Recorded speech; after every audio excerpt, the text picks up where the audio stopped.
What is up, beautiful people? Welcome back to the Made to Excel Fitness Podcast, a fitness podcast for you, by you. I'm your host, as always, Mark Torres. And in today's episode, episode 14, I'm going to tell you why I think motivation is bullshit.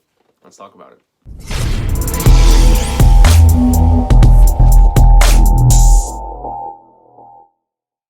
What is up, everybody? Welcome to today's show. It is Monday, June 8th.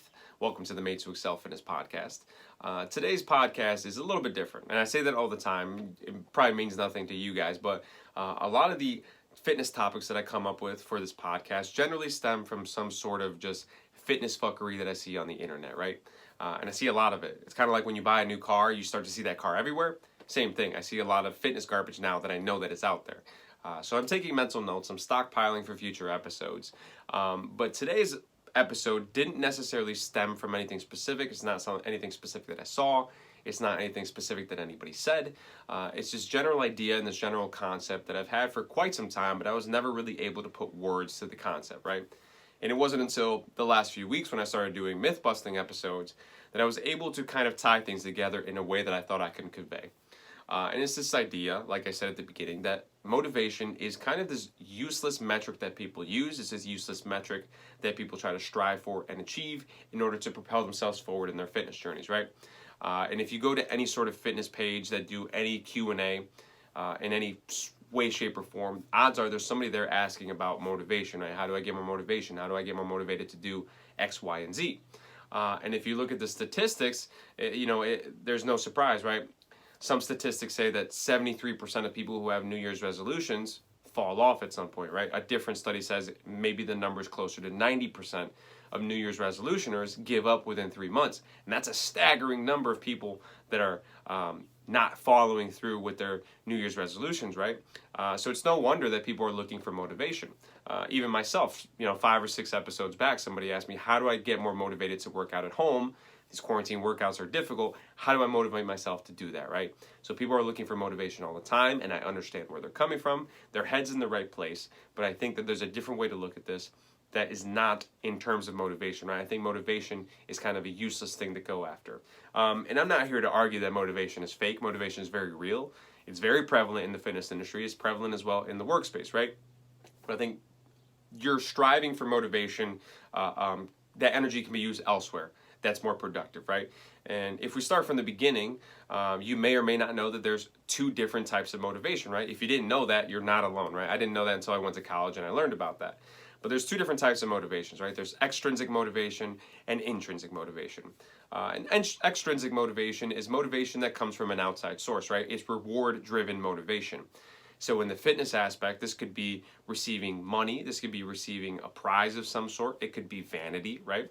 A lot of workplaces run weight loss competitions, right? Whoever loses the biggest percent of weight from their body gets a cash prize. Or maybe your gym runs a similar competition, but instead of a cash prize, you get a free membership, right?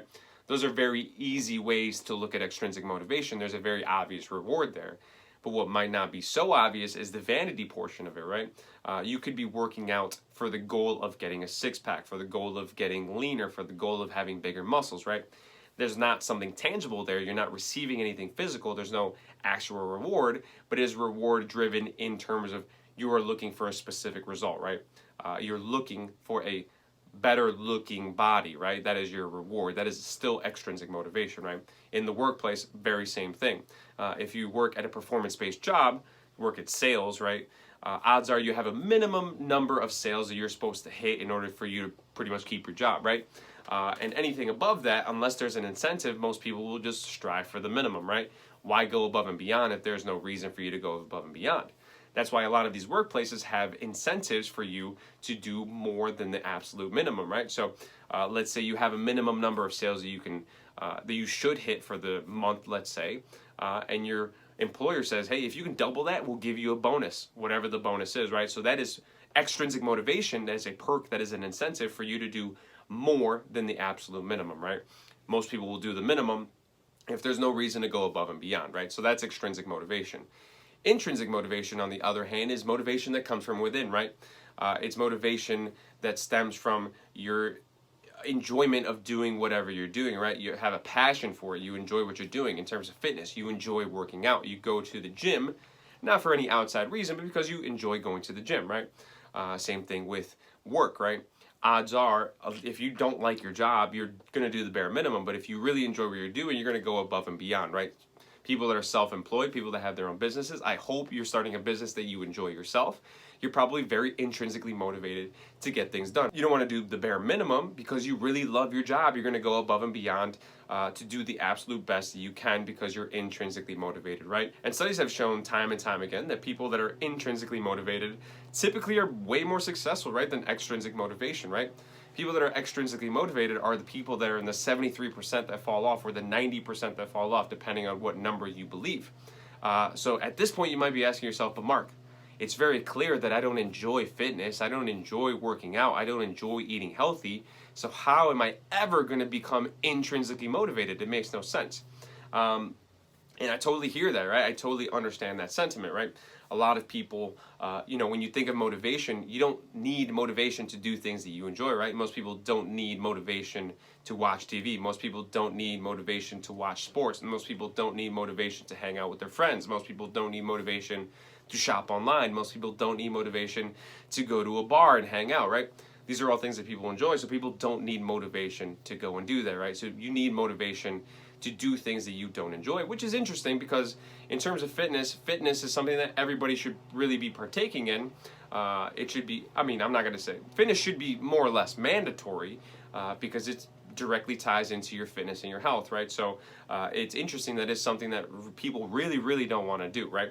So you might be asking yourself, how do I push myself to be more intrinsically motivated and find a way to really like these things?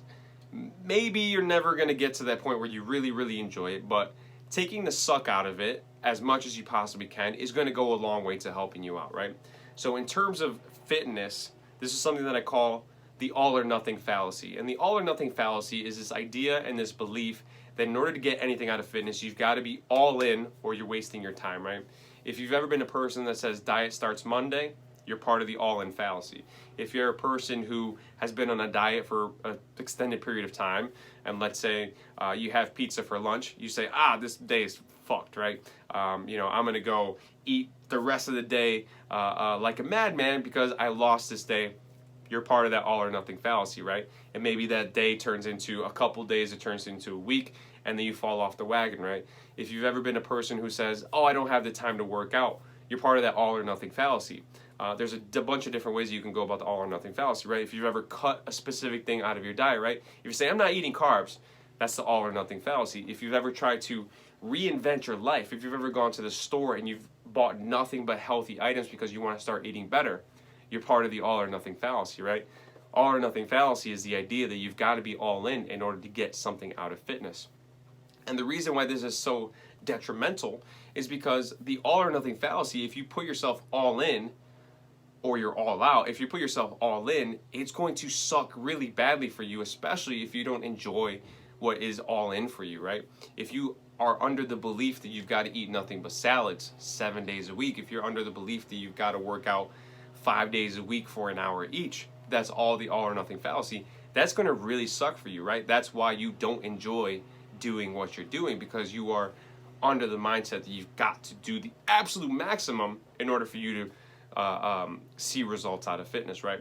And the thing that's infuriating about the all or nothing fallacy is,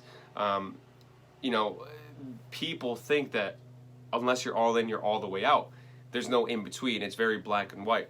And if there's one thing about fitness is very rarely it's black and white. There's a lot of gray area. So, the all or nothing fallacy is very tricky.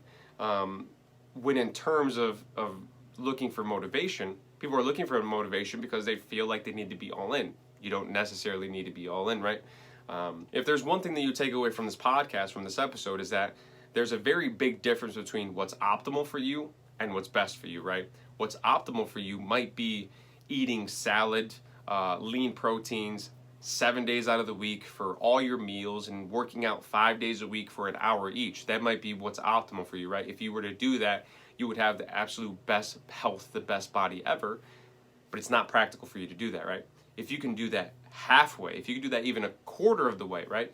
If you can eat really good for 2 days out of the week, if you can do 3 10-minute workouts a week, you're going to make progress in a direction, right? This is where planning defeats the purpose of motivation, right? If you can plan in a way that takes the suck out of fitness, you don't need the motivation, right? If you're trying to psych yourself up and motivate yourself to eat healthy all the time and to eat and to work out really hard 5 days a week for an hour each, you're going to have to muster up a lot of strength for motivation, right? The thing about motivation is it ebbs and flows a lot. It's going to come and go. There's going to be times in your life where you're super motivated. You're like ready to go. You're amped up. You're ready to go all in. And then that motivation disappears and it all washes away, right? Because you're trying to do too much at once. So not falling prey to the all or nothing fallacy goes a long way to not needing motivation at all, right? Planning defeats the purpose of motivation, right?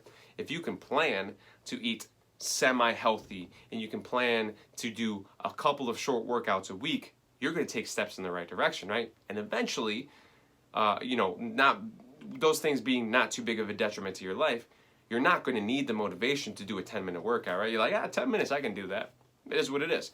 You're going to do that workout more times than not. If you were trying to psych yourself up to do a 60-minute workout after you've worked 8-hour days and you're tired, you didn't get much sleep, if you're trying to psych yourself up for a 60-minute workout, it's never going to happen, right? It's going to happen very rarely versus if you're trying to motivate yourself to do a 10-minute workout, you're like, 10 minutes, I got that 10 minutes, right?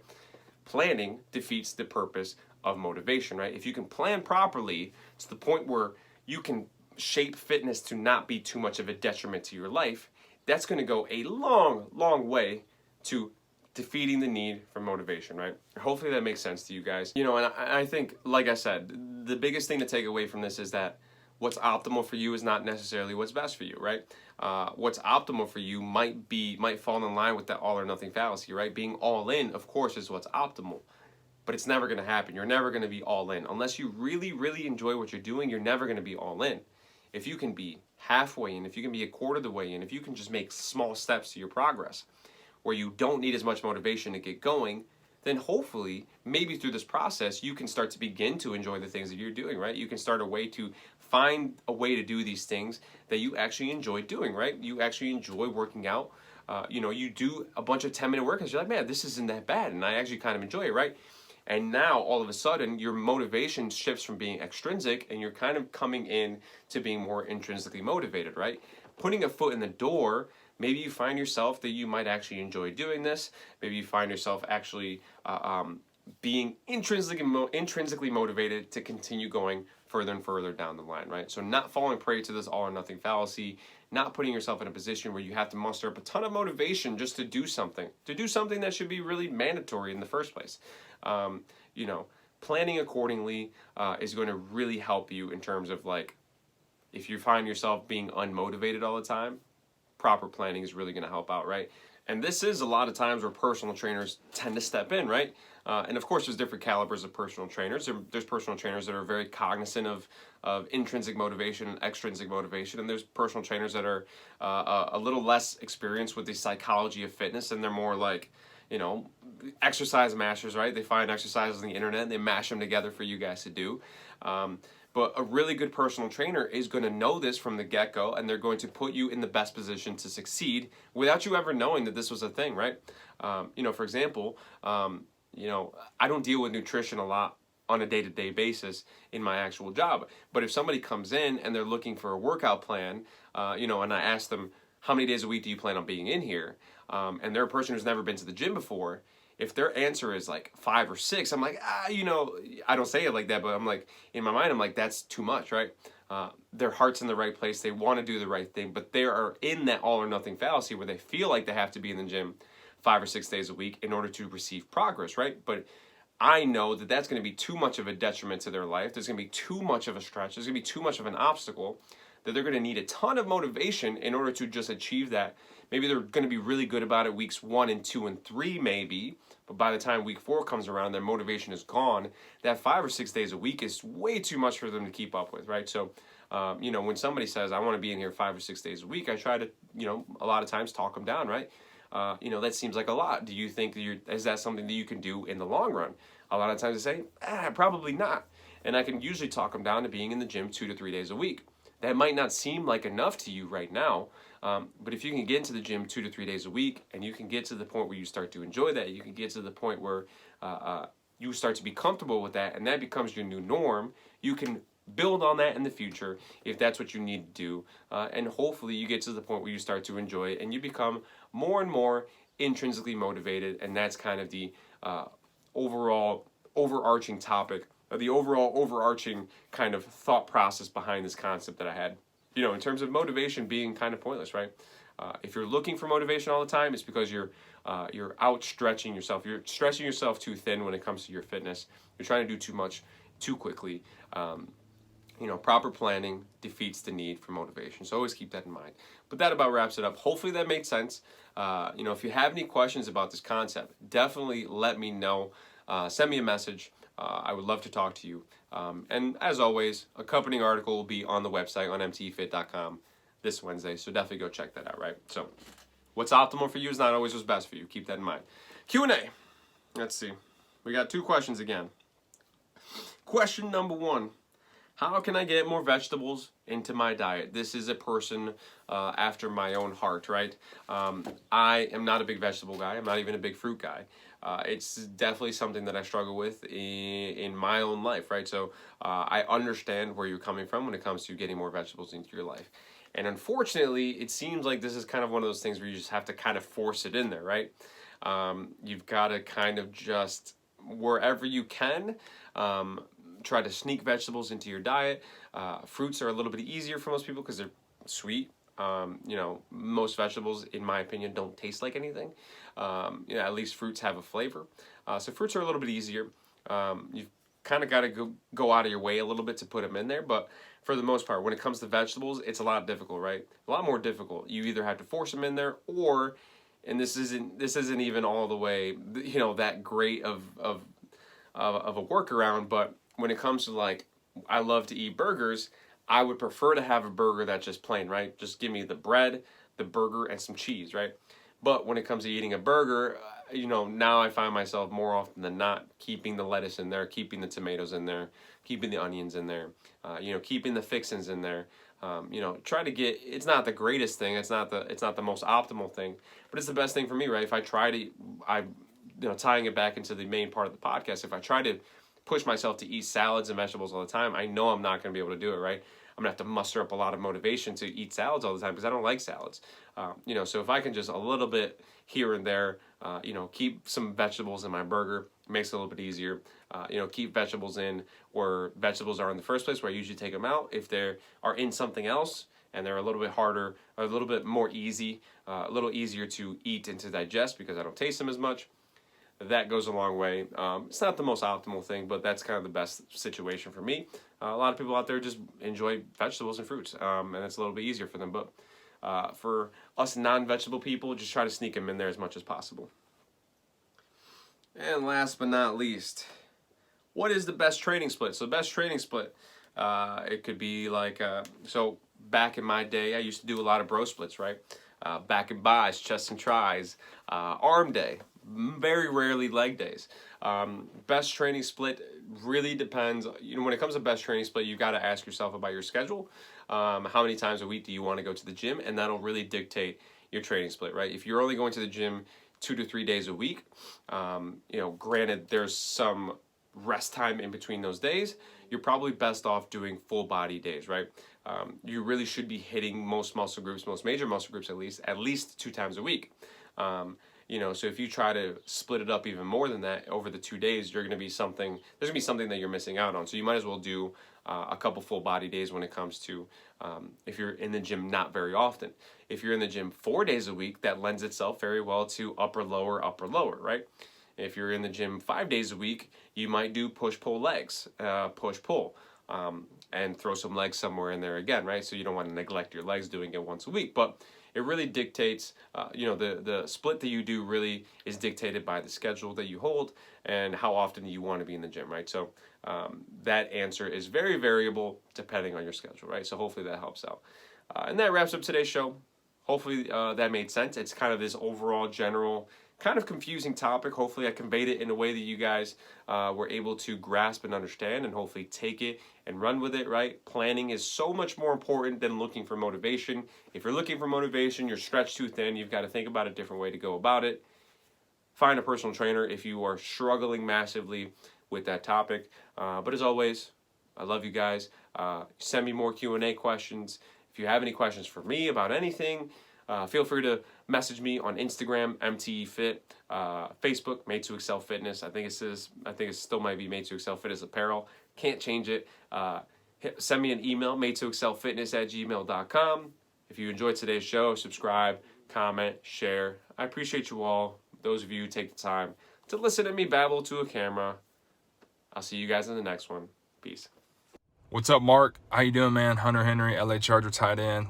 Best big time shout out to your fitness podcast, the Made to Excel Fitness podcast. So super cool, man. Got a lot going on. Bolt ganger, don't bang.